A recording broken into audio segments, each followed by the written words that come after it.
안녕하세요. 그나무 타임입니다.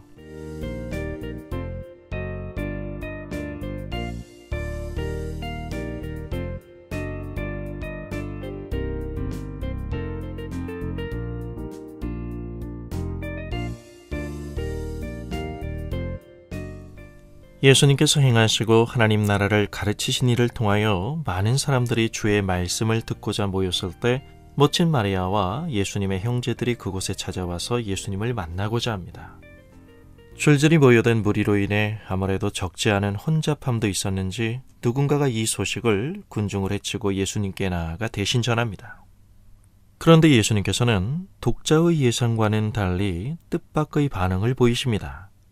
하나님의 말씀을 듣고 행하는 이 사람들이 내 모친이며 형제들이다.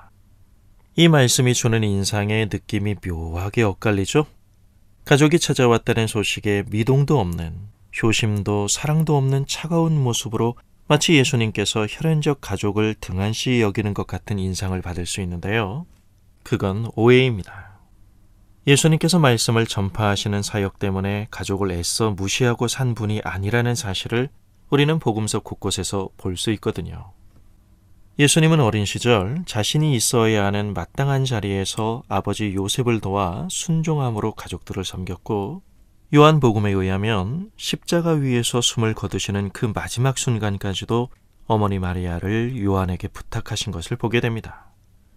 무엇인가 중요하다면 잘 따져보아야 하죠.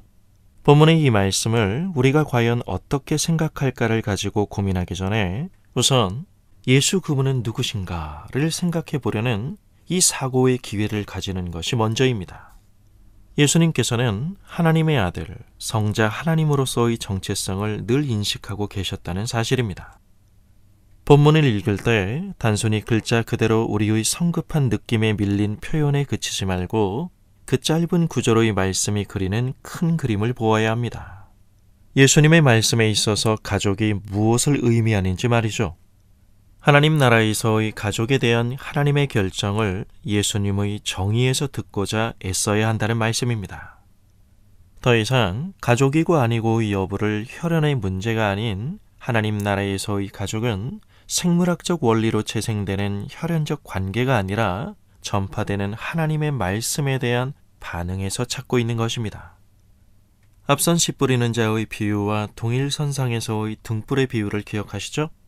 비유로 하나님의 나라를 가르치시지만 한편 숨겨져 있는 하나님 나라의 비밀이 허락된 사람들이라는 것은 당시 바리새인들이나 서기관들처럼 잘난 정의감으로 더 이상 율법의 알고 모르고로 구분되지 않는 하나님의 그 나라를 사모하며 관심과 주의를 기울이는 가운데 은혜의 비침을 받아 말씀을 깨닫게 되는 사람들, 다시 말해 하나님을 신뢰할 수 있는 눈이 열린 사람들을 말합니다. 그런 의미에서 오늘 본문은 그 결론 부분이라 해도 무방할 것입니다.